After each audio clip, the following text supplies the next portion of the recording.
នៅក្នុងសប្តាហ៍នេះខ្ញុំនឹងធ្វើការសង្ខេបសៀវភៅដ៏ល្បីមួយក្បាលជូនអ្នកទាំងអស់គ្នាដែលនឹងបើកកកាយនៅអាថ៌កំបាំងនៃទម្លាប់របស់មនុស្សក៏ដូចជាវិធីសាស្ត្រនៅក្នុងការផ្លាស់ប្ដូរទម្លាប់អាក្រក់ចោលសៀវភៅមួយក្បាលនោះមានចំណងជើងជាភាសាអង់គ្លេសថា The Power of Habit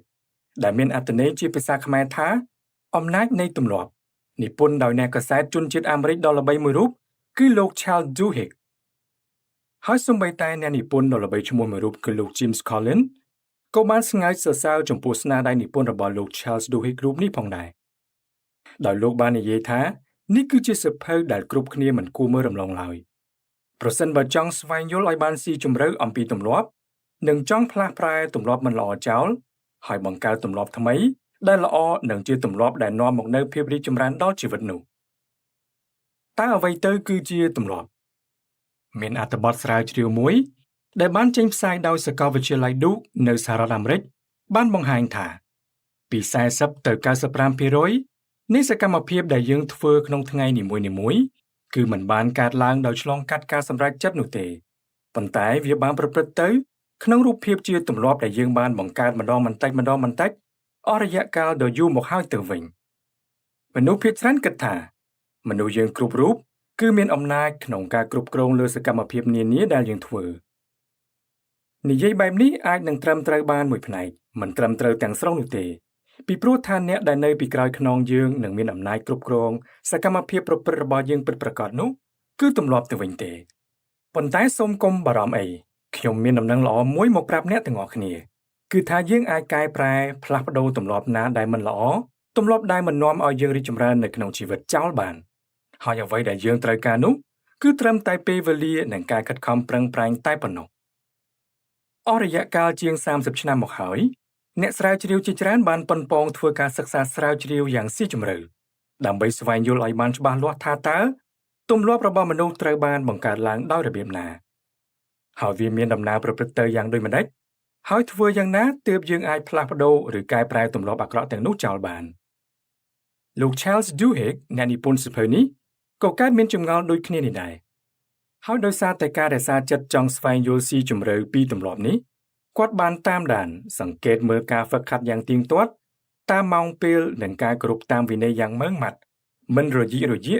របស់នាយទាហានសហរដ្ឋអាមេរិកដែលវាមើលទៅគឺពិតជាអស្ចារ្យខ្លាំងណាស់ដូចជាមនុស្សយន្តដែលដំណើរការដោយស្វ័យប្រវត្តិអីចឹងម៉ោងក្រោកពីដំណេកគឺក្រោកគ្មានពេលយឺតសោះឡើយម៉ោងទទួលទានអាហារគឺទទួលទានអាហារម៉ោងហ្វឹកហាត់គឺហ្វឹកហាត់គ្មានច្របូកច្របល់ពន្យាពេលឬខកខាននោះឡើយរហូតដល់វាคล้ายទៅជាទម្លាប់និងមានដំណើរប្រព្រឹត្តទៅដោយស្វ័យប្រវត្តិជាមួយនឹងទស្សនវិជ្ជាបែបនេះហើយបានជាធ្វើឲ្យលោក Charles Duhigg កាន់តែមានចិត្តចង់សិក្សាស្វែងយល់បន្ថែមទៀតអំពីទម្លាប់ថាតើវាត្រូវបានបង្កើតឡើងដោយរបៀបណាហើយតើទម្លាប់ទាំងនោះមានឥទ្ធិពលអាចគ្រប់គ្រងលើជីវិតរបស់យើងបានដោយរបៀបណាអ្នកកាសែត Charles Duhigg ពិពណ៌នាថាទម្លាប់គឺជាសកម្មភាពដែលមនុស្សម្នាក់សម្រេចចិត្តធ្វើម្ដងហើយនិងបន្តធ្វើម្ដងទៀតដែលមិនចាំបាច់គិតច្រើននោះឡើយគាត់បានលើកជាឧទាហរណ៍មកបញ្ជាក់ថាដូចជានៅពេលដែលអ្នកបើកឡានជាដើមដែលវាជាដំណើរការដ៏ស្មុគស្មាញប៉ុន្តែអ្នកបានធ្វើវាឡើងដោយស្វ័យប្រវត្តិដោយមិនចាំបាច់គិតគូរពីដំណាក់កាលនីមួយៗផ្ដោតអារម្មណ៍ដោយកាលពីអ្នកចាប់ផ្ដើមរៀនដំបូងនោះឡើយទម្លាប់ត្រូវបានអភិវឌ្ឍឡើងមកក៏ដោយសារតែមុខងារដ៏វៃឆ្លាតនៃខួរក្បាលរបស់មនុស្សយើងចង់សន្សំទុកនៅថាមពលខ្លះសម្រាប់រាងកាយអ្នកជំងឺដែលបាត់បង់ការចងចាំដោយសារតែជំងឺឬក៏រងរបួសណាមួយនៅតែអាចរក្សាបាននូវសមត្ថភាពក្នុងការអនុវត្តទម្លាប់របស់ពួកគេលោក Charles Duhigg បានដកស្រង់សម្ដីរបស់អ្នកជំងឺម្នាក់ឈ្មោះថា Eugene ដែលបានទទួលរងការវាយប្រហារពីជំងឺរលាកស្រោមខួរក្បាលបើសិនជាឲ្យគាត់គូពង្រៀងប្លង់ជាន់នីមួយៗនៃផ្ទះរបស់គាត់ឲ្យដូចកាលពីគាត់មិនទាន់ឈឺគាត់មិនអាចគូបានដូចពីមុនទៀតទេប៉ុន្តែគាត់អាចដើរសម្ដៅទៅរកផ្ទះបាយរបស់គាត់បាននៅពេលណាដែលគាត់ចង់រករបស់អ្វីមួយមកញ៉ាំតាមរយៈករណីរបស់លោក Eugene នេះគឺអាចបង្ហាញប្រាប់យើងថានរណាម្នាក់ដែលមិនអាចចាំសូម្បីតែអាយុរបស់ខ្លួនឯងឬក៏រឿងរ៉ាវអ្វីផ្សេងទៀតប៉ុន្តែនៅតែអាចអភិវឌ្ឍទម្លាប់ដែលមើលទៅហាក់បីដូចជាមានភាពស្មុគស្មាញហើយពិបាកនឹងយល់បានរឿងនេះនឹងលែងចម្លែកចំពោះអ្នកទៀតហើយនៅពេលណាដែលអ្នកដឹងថាមនុស្សគ្រប់គ្នាគឺពឹងផ្អែកទៅលើដំណើរការនៃសរសៃប្រសាទខួរក្បាល ដែលបានបង្កើតមានឡើងដូចគ្នាឬស្រដៀងគ្នាជារៀងរាល់ថ្ងៃនោះអាកប្បកិរិយាប្រព្រឹត្តទៅដោយស្វ័យប្រវត្តិបែបនេះគឺបានរក្សាទុកនៅក្នុងផ្នែកមួយដ៏ជ្រៅនៃខួរក្បាលរបស់មនុស្សយើងដែលមានឈ្មោះថា basal ganglia ដែលវាមានតួនាទីសម្គាល់និងបញ្ជូនទិន្នន័យថាតើសកម្មភាពណាមួយគឺជាសកម្មភាពដែលអ្នកធ្វើជាប្រចាំតាមរយៈដំណើរការមួយដែលយើងហៅថា chunking ដំណើរការនេះគឺជាដំណើរការមួយដែលខួរក្បាលរបស់យើងព្យាយាមកត់ត្រានិងចងចាំនៅរាល់ព័ត៌មានទាំងឡាយតាមរយៈការបំបែកព័ត៌មានដ៏ច្រើនសន្ធឹកសន្ធាប់ទាំងនោះទៅជាបំណែកព័ត៌មានតូចៗដើម្បីងាយស្រួលកត់ត្រានិងចងចាំទុកជាឧទាហរណ៍ដូចជានៅពេលដែលអ្នកដឹងថាត្រូវបើកឡានទៅកន្លែងណាមួយខួរក្បាលរបស់អ្នកនឹងបញ្ជូនព័ត៌មានថាអ្នកគឺត្រូវការទៅយកឬរកកូនសោឡានរបស់អ្នកជាមុនសិនហើយអេរយាប័តបែបនេះនឹងបន្តបង្កើតនូវសកម្មភាពតូចៗដែលជាដំណាក់កាលបន្តបន្ទាប់ទៀតដែលជាប់ពាក់ព័ន្ធគ្នារហូតដល់អ្នកអាចបើកឡានចេញទៅបានដោយជោគជ័យអ្នកនិពន្ធក៏បានពិពណ៌នាអំពីរបៀបដែលទម្លាប់របស់មនុស្សយើងដំណើរការនៅក្នុងផ្នែកនៃខួរក្បាលដ៏ជ្រៅរបស់យើងដែលអ្នកទាំងអស់គ្នាបានស្គាល់មុននេះបន្តិចថាជា basal ganglia ដែលមានទំហំប៉ុនគ្រាប់បាល់កូនគោលដំណាក់កាលសាដាននៃទម្លាប់ habit loop ប្រព្រឹត្តទៅដោយមាន3ដំណាក់កាលដំណាក់កាលទី1ដែលយើងហៅថា Q គឺជាដំណាក់កាលគន្លឹះក្នុងការជំរុញខួរក្បាលរបស់យើងឲ្យធ្វើសកម្មភាពអ្វីមួយដោយស្វ័យប្រវត្តិតាមរយៈសញ្ញាណជាតម្រុយដែលខួរក្បាលចាប់បានហើយនឹងចង្អុលបង្ហាញប្រាប់ទៅកាន់រាងកាយរបស់យើងថាតើត្រូវធ្វើអ្វីនិងធ្វើវាយ៉ាងម៉េចដំណាក់កាលទី2គឺជាប់ពាក់ព័ន្ធទៅនឹងសកម្មភាពដែលយើងធ្វើជាប្រចាំ routine វាអាចជាសកម្មភាពរាងកាយសកម្មភាពតាមផ្លូវអារម្មណ៍ឬសកម្មភាពគិតគូរដែលប្រើប្រាស់ខួរក្បាលជាដើមហើយដំណាក់កាលចុងក្រោយទី3គឺជាដំណាក់កាលផ្ដល់រង្វាន់ reward ដែលវាគឺជាអារម្មណ៍រីករាយត្រេកត្រអាលដែលបង្រៀនខួរក្បាលរបស់យើងឲ្យទទួលបានអារម្មណ៍ល្អនេះហើយកំណត់ថាតើសកម្មភាពច្រំដាលនេះមានសារៈសំខាន់នៅក្នុងការចងចាំហើយគួរคล้ายទៅជាទម្លាប់សម្រាប់ពេលអនាគតដែរឬក៏អត់កាន់តែពិសេសទៅទៀតនោះគឺថានៅពេលដែលដំណាក់កាលទី 1Q និងដំណាក់កាលផ្ដល់រង្វាន់ reward បានតភ្ជាប់គ្នាខួរក្បាលរបស់យើងនឹងបង្កើតឲ្យមានឡើងនៅអារម្មណ៍នៃការរំពឹងទុកដ៏ខ្លាំងក្លាដែលវានឹងជំរុញឲ្យសកម្មភាពនោះបន្តកើតមានឡើងរហូតម្ដងហើយម្ដងទៀតរហូតคล้ายទៅជាទម្លាប់នោះឯងហើយដំណើរការសារចុះសារឡើងដដែលនេះអាចជួយសន្សំសំចៃថាមពលខួរក្បាលរបស់យើងបានទៀតផងបើយើងសិក្សាលម្អិតអំពីខួរក្បាលរបស់យើងនោះយើងនឹងឃើញថាវាមានភាពស្មុគស្មាញណាស់ប៉ុន្តែសរីរាង្គមួយនេះតែងតែព្យាយាមស្វែងរកមធ្យោបាយថ្មីដើម្បីថែរក្សាក៏ដូចជាសន្សំថាមពលសម្រាប់អ្នកដោយសារតែនៅពេលណាដែលសកម្មភាពដដែលណាមួយរបស់អ្នកត្រូវបានបង្កើតឡើងឲ្យទៅជាទម្លាប់ហើយនោះរាល់មុខងារសម្រាប់ចិត្តនៃខួរក្បាលដែលពាក់ព័ន្ធទៅនឹងសកម្មភាពនៃទម្លាប់ទាំងនោះនឹងត្រូវបានពន្យឺតនិងឈប់លែងដំណើរការតែម្ដងដើម្បីសន្សំថាមពលដោយដុំអាំងវ៉ាទ័ររបស់ម៉ាស៊ីនត្រជាក់ឬទូទឹកកកអ៊ីនចឹងដែរ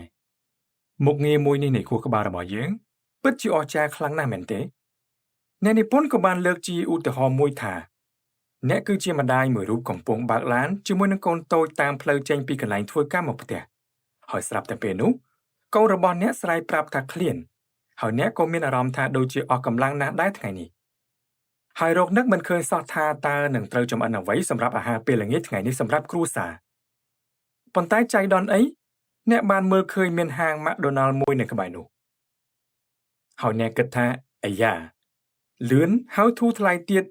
ញ៉ាំយូរម្ដងពិតជាមិនប៉ះពាល់សុខភាពអីធ្ងន់ធ្ងរនោះទេដោយអ្នកមិនបានដឹងថាវាអាចនឹងវិវត្តទៅជាទម្លាប់របស់អ្នកឡើយពីព្រោះថាខួរក្បាលរបស់អ្នកបានកត់ត្រានិងចងចាំទុកនៅរង្វាន់នេះយ៉ាងល្អត្រង់ចំណុចថាអ្នកមិនចាំបាច់ចម្អិនម្ហូបពេលល្ងាចសម្រាប់គ្រួសារនោះទេហើយមិនចំណាយលុយច្រើនផងហើយវឹកតែមានភាពងាយស្រួលនិងទាក់ទាញផងដែរតែអ្នកដឹងទេថាស្អែកឡើងនៅពេលដែលអ្នកឃើញផ្លាករបស់ McDonald នៅទីកន្លែងនោះជាថ្មីម្ដងទៀតអ្នកនឹងមានអារម្មណ៍ថាចង់ឈប់ទិញជាថ្មីម្ដងទៀតត្រង់ចំណុចនេះហើយដែលទម្លាប់ត្រូវបានបង្កើតឡើងហើយដែលត្រូវបានគេស្គាល់ថាជាដំណាក់កាលសាដាននៃទម្លាប់ habit loop នោះឯងទម្លាប់អាក្រក់មួយកាលពីកុមារដែលយើងតែងតែសង្កេតឃើញកើតមាននោះគឺ ដូចជាទម្លាប់ខំក្រចកដៃដែលពេលខ្លះទម្លាប់ទាំងនេះបានបន្តរហូតមកទោះបីជាយើងធំហើយក៏ដោយតាក់ទងទៅនឹងរឿងទម្លាប់នេះផងដែរតែអ្នកមានដឹងទេថាមានក្រុមហ៊ុនជាច្រើនបានទាញយកប្រយោជន៍ពីវាហើយរកលុយបានយ៉ាងច្រើនពីទម្លាប់របស់អ្នកតាមរយៈវិធីសាស្ត្រផ្ដល់ឲ្យអ្នកនៅព័ត៌មានជំរុញចិត្តដែលអាចឆ្កឹះដំណើរការទាំង3ដំណាក់កាលខាងលើនេះដែលបណ្ដាលឲ្យអ្នកត្រឡប់ទៅទិញទំនិញឬផលិតផលរបស់គេម្ដងហើយម្ដងទៀតអ្នកនិពន្ធបានលើកឧទាហរណ៍ក្រុមហ៊ុនផលិតស្រូវសាលីសម្រាប់អាហារពេលព្រឹក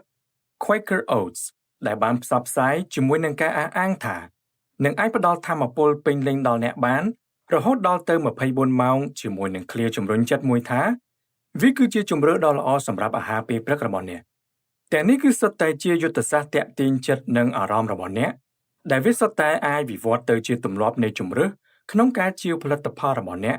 ម្ដងហើយម្ដងទៀតដោយអ្នកមិនបានដឹងខ្លួនឡើយតែអ្នកមិនដឹងទេថាហេតុអ្វីបានជាចំណងមានសារៈសំខាន់ម្ល៉េះនៅពេលបង្កើតទម្លាប់បើនិយាយពីយុទ្ធសាស្ត្រធ្វើទីផ្សារវិញការផ្សព្វផ្សាយគឺត្រូវបានផ្សារភ្ជាប់ទៅនឹងកត្តាចិត្តសាស្ត្ររបស់មនុស្សដែលជំរុញទឹកចិត្តយើងឲ្យមានចំណងនឹងចុងក្រោយគឺសម្រេចចិត្តទិញតែម្ដងគឺដោយសារតែខួរក្បាលរបស់យើងចាប់ផ្ដើមកើតមានចំណងចង់ទទួលបានរង្វាន់អ្វីមួយដល់ខ្លួនឯងអាចជាអារម្មណ៍រីករាយឬអារម្មណ៍រំភើបក្នុងការធ្វើជាម្ចាស់ផលិតផលដែលទើបតែទិញថ្មីជាដើមឡើយតាមរយៈការស្រាវជ្រាវមួយដោយសាកលវិទ្យាល័យ Mexico State University ដើម្បីចង់ដឹងថាតើហេតុអ្វីបានជាមនុស្សចូលចិត្តហាត់ប្រាណរាល់ថ្ងៃម្ល៉េះរហូតដល់វាបានក្លាយទៅជាទម្លាប់នោះបើមើលទៅគ្រប់គ្នាគ្មាននរណាម្នាក់ចង់ក្រោកពីព្រលឹមងើបទៅរត់ឬហាត់ប្រាណនោះទេហើយអស់កម្លាំងបែកញើសពេញខ្លួននោះឡើយប៉ុន្តែមនុស្សភាគច្រើននៅតែធ្វើវារហូតទម្លាប់ខ្លួនបានតើវាមកពីមូលហេតុអ្វីតាមរយៈលទ្ធផលនៃការសាកសួរមានមនុស្សជាច្រើនបានទៅហាត់ប្រាណ3ថ្ងៃក្នុងមួយសប្តាហ៍ហើយក្នុងចំណោមអ្នកទាំងនោះពួកគេចាប់ផ្ដើមលេងតែប៉ុណ្ណោះគ្មានការតាំងចិត្តហើយក៏គ្មានការវិភាគអីច្បាស់លាស់នោះដែរពួកគេគ្រាន់តែមានអារម្មណ៍ថាចង់កាត់បន្ថយភាពតានតឹងក្នុងអារម្មណ៍ប៉ុណ្ណោះហើយណាមួយមានពេលវេលាទំនេរផងក៏ទៅហាត់ប្រាណតែម្ដងទៅមូលហេតុនៅពីក្រោយការដែលធ្វើបានម្ដងពីរដងនេះហើយ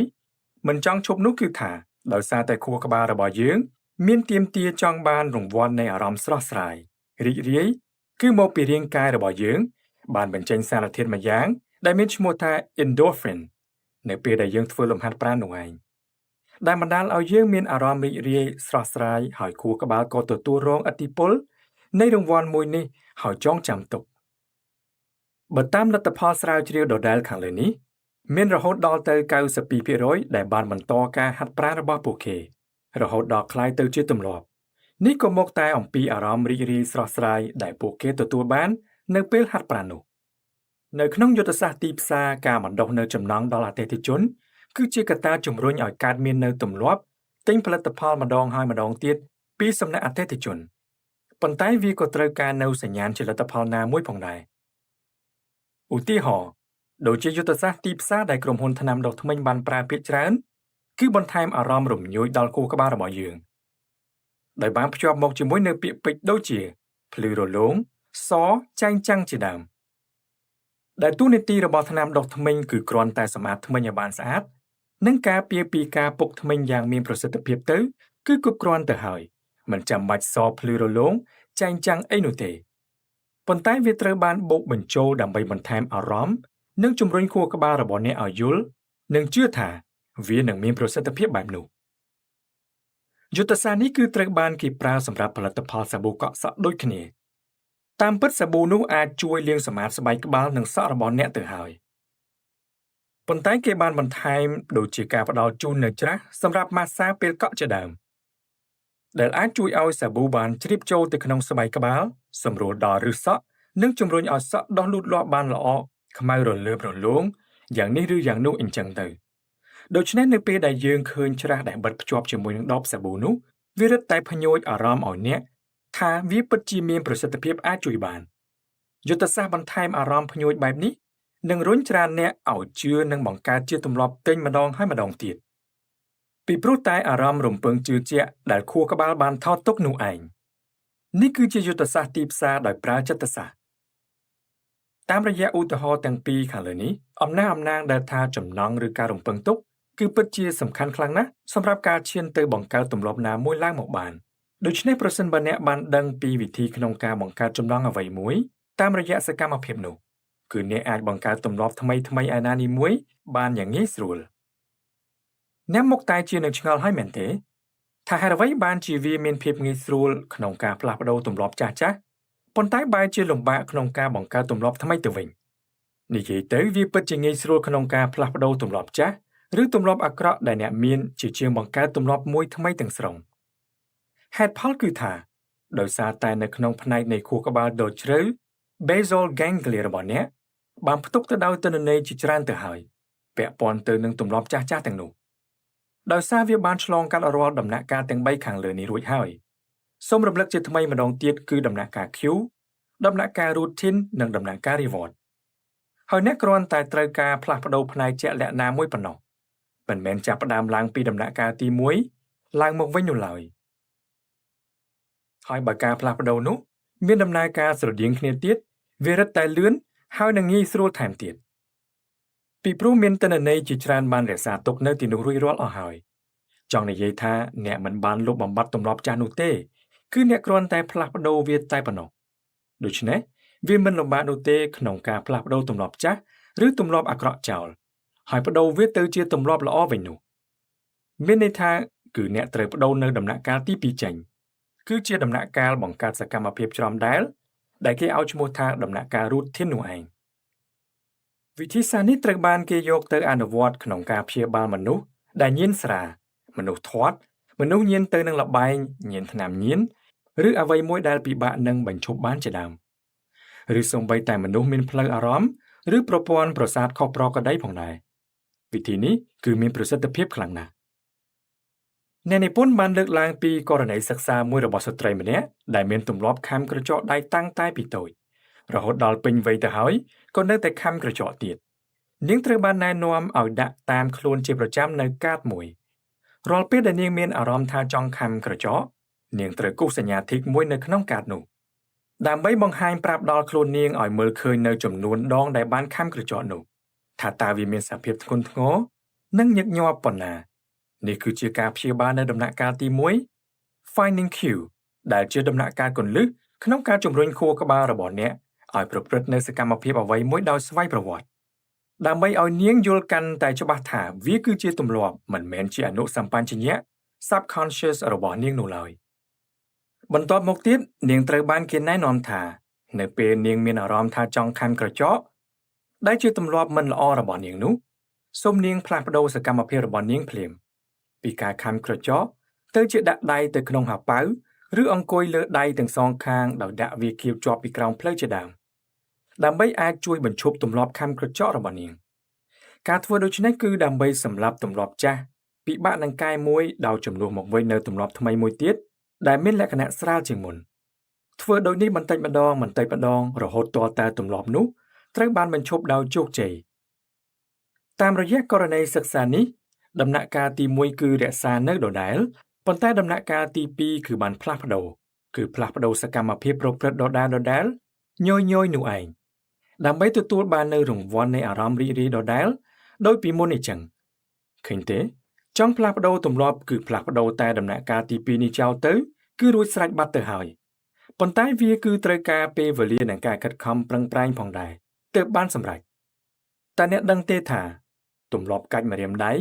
ឬកាច់កលាន់ឬសូរព្រែកប្រក់នឹងសុទ្ធតែត្រូវបានគេចាត់ទុកថាជាទម្លាប់មិនល្អហើយទម្លាប់នេះត្រូវបានប្រព្រឹត្តដោយមនុស្សជាច្រើននៅលើពិភពលោកចន្លោះពី24ទៅ54%ឯណោះ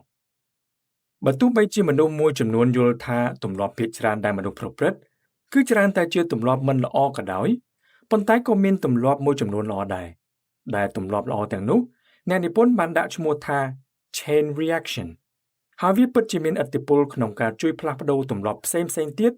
បានយ៉ាងមានប្រសិទ្ធភាពផងដែរតែអ្នកដឹងទេថាមានទម្លាប់មួយដែលមានឥទ្ធិពលបង្កើត chain reaction នេះហើយវាមានប្រសិទ្ធភាពជាងគេដែលវាមានឈ្មោះថា keystone habit ដែលវាមានសារៈសំខាន់ខ្លាំងជាងទម្លាប់ណាទាំងអស់សម្រាប់ការរស់នៅនិងក្នុងការប្រកបកិច្ចការជំនួញផ្សេង វាជាអត្តពលមកលើរបៀបដែលយើងបំពេញការងារដេកដើរឈរអង្គុយសកម្មភាពរស់នៅប្រចាំថ្ងៃការចាយវាយប្រាក់កាសក៏ដូចជារបៀបដែលអ្នកនិយាយស្ដីឬធ្វើទំនាក់ទំនងជាមួយនឹងអ្នកដទៃជាដើមដែលវាសុទ្ធតែជាមូលដ្ឋានដំបូងគេបង្អស់មុនពេលដែលទម្លាប់ផ្សេងទៀតត្រូវបានបណ្ដុះឲ្យមានឡើងនោះឧទាហរណ៍ជាក់ស្ដែងដូចជាអត្តពលករជើងឯកអូឡ িম্প ពិកមួយរូបគឺលោក Michael Phelps ប្រហែលជាមិនអាចក្លាយទៅជាជើងឯកអូឡ িম্প ពិកជាច្រើនលើកនោះទេប្រសិនបើលោកគ្មានទម្លាប់ Keystone Habit ទេនោះ Keystone Habit គឺអាចបញ្ជាក់ពីហេតុផលថាហេតុអ្វីបានជាមាននិស្សិតខ្លះរៀនពូកែជាងនិស្សិតដទៃទៀតផងដែរអ្នកនិពន្ធបានលើកយកទម្លាប់ Keystone Habit មួយដែលយើងសុទ្ធតែបានស្គាល់យ៉ាងច្បាស់និងយល់ពីសារៈសំខាន់របស់វានោះគឺ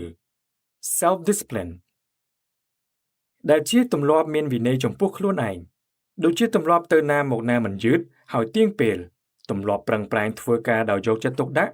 ទម្លាប់យកឈ្នះឧបសគ្គជាដើមទម្លាប់ Keystone Habit ទាំងនេះពោរពេញដោយភាពវិជ្ជមានហើយសុទ្ធតែអាចជំរុញឲ្យអ្នកឈានទៅរកភាពជោគជ័យក្នុងជីវិតបាននៅក្នុងសៀវភៅអំណាចនៃទម្លាប់នេះផងដែរអ្នកនិពន្ធក៏បានរាយរាប់ជាឧទាហរណ៍នៃជីវិតក្មេងប្រុសអាយុ9ឆ្នាំម្នាក់ដែលឪពុកបានស្លាប់ចោលក្នុងវ័យនោះដោយសារការប្រើប្រាស់ថ្នាំហួសកម្រិតចាប់ពីពេលនោះមកជីវិតក្មេងប្រុសម្នាក់នោះតែតើលនិងលំបាកខ្លាំងបំផុត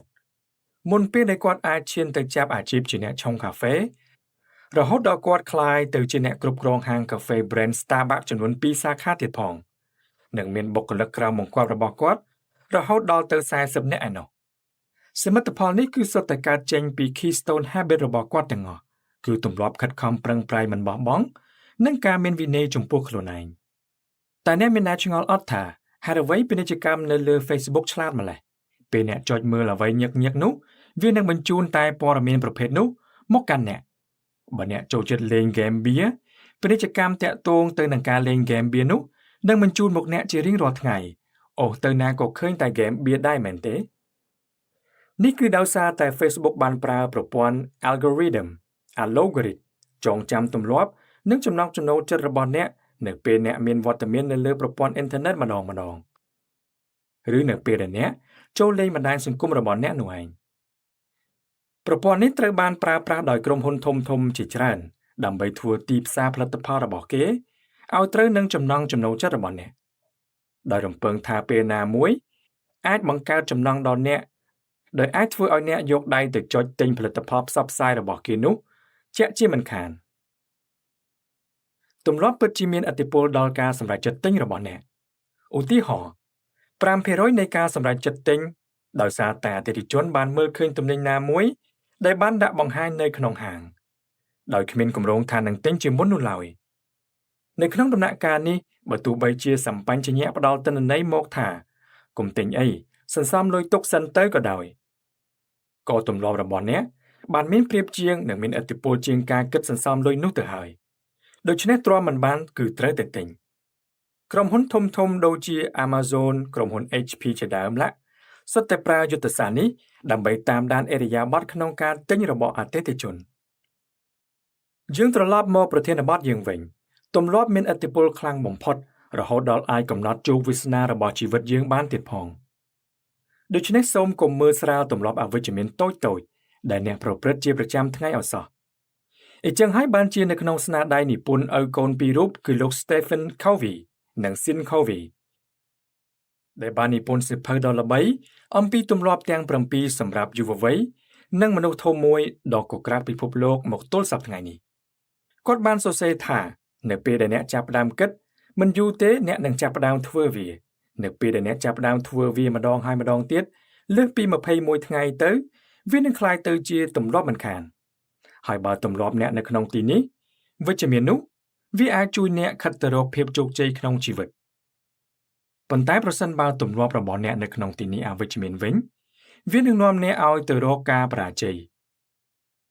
ហើយដែលជាលទ្ធផលវានឹងបង្កើតបានទៅជាជោគវាសនាឬដែលអ្នកតែងតែយល់ថាវាគឺជាព្រហ្មលិខិតនោះឯង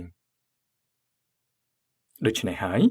អ្នកមានជោគវាសនាជីវិតល្អឬមិនល្អវាអាស្រ័យទៅលើទម្លាប់រស់នៅប្រចាំថ្ងៃរបស់អ្នកនឹងឯងជាពិសេសគឺទម្លាប់ Keystone Habit តែម្ដងដែលយើងបានបកស្រាយរួចមកហើយ ការផ្លាស់ប្ដូរទម្លាប់មួយមិនងាយស្រួលនោះទេហើយវាសំខាន់បំផុតដែលអ្នកត្រូវតែព្យាយាមសាកល្បងវិធីផ្សេងៗដែលវាស័ក្តិសមបំផុតសម្រាប់ស្ថានភាពរបស់អ្នក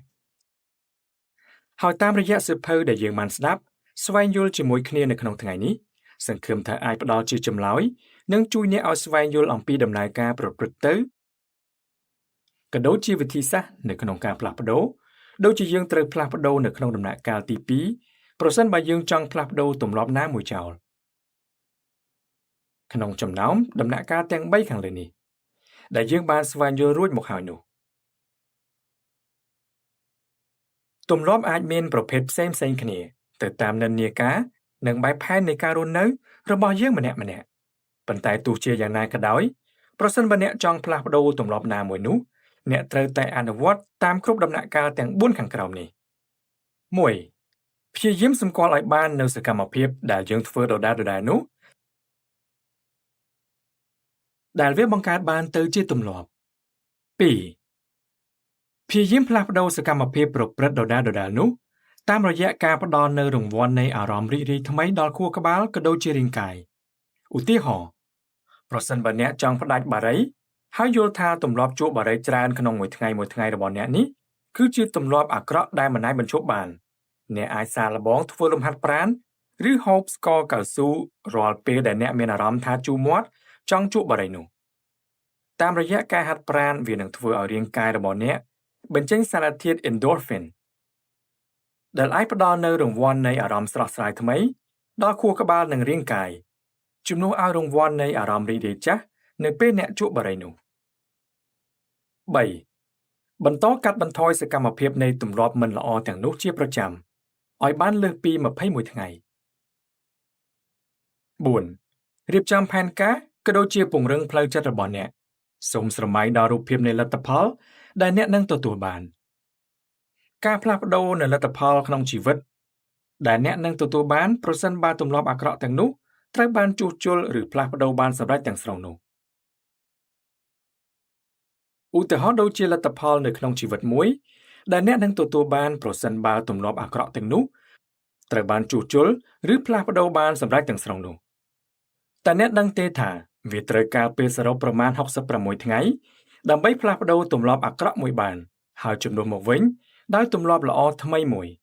សរុបសេចក្តីមកទម្លាប់គឺមានឥទ្ធិពលបំផុតមកលើសកម្មភាពប្រព្រឹត្តការគិតនិងរហូតដល់អាចកែប្រែជោគវាសនារបស់អ្នកបានពិតមែនដែលពេលខ្លះវាមិនមែនសុទ្ធតែជាអ្វីដែលអ្នកចង់ធ្វើនោះទេប៉ុន្តែអ្នកបានធ្វើវាដោយមិនបានឆ្លងកាត់ការពិចារណាឬការសម្រេចចិត្តស៊ីជម្រៅស្អីនោះទេវាបានកើតឡើងដោយស្វ័យប្រវត្តិតែម្ដងដោយសារតែខួរក្បាលរបស់អ្នកមានមុខងារមួយគឺព្យាយាមសន្សំថាមពលទុកសម្រាប់អ្នកដូច្នេះតាមរយៈអ្វីដែលយើងបានស្វែងយល់ជាមួយគ្នានៅក្នុងសប្តាហ៍នេះសង្ឃឹមថាអ្នកទាំងអស់គ្នាទទួលបាននូវចំណេះដឹងតាក់ទងទៅនឹងដំណើរប្រព្រឹត្តទាំង3ដំណាក់កាលរបស់ទម្លាប់ប្រភេទនៃទម្លាប់និងវិធីសាស្ត្រក្នុងការកែប្រែទម្លាប់ដើម្បីអាចយកទៅអនុវត្តក្នុងជីវិតជាក់ស្ដែងរាល់ពេលដែលលោកអ្នកចង់ផ្លាស់ប្ដូរទម្លាប់មិនល្អណាមួយចោលនោះសូមអបអរសាទរអ្នកបានបញ្ចប់សៀវភៅអភិវឌ្ឍខ្លួនថ្មីមួយក្បាលទៀតហើយនៅក្នុងសប្តាហ៍នេះសូមអរគុណសម្រាប់ការតាមដានស្ដាប់កុំភ្លេចជួបគ្នានៅសប្តាហ៍ក្រោយជាមួយនឹងសៀវភៅថ្មីមួយក្បាលផ្សេងទៀតសម្រាប់ពេលនេះសូមអរគុណនិងសូមជម្រាបលា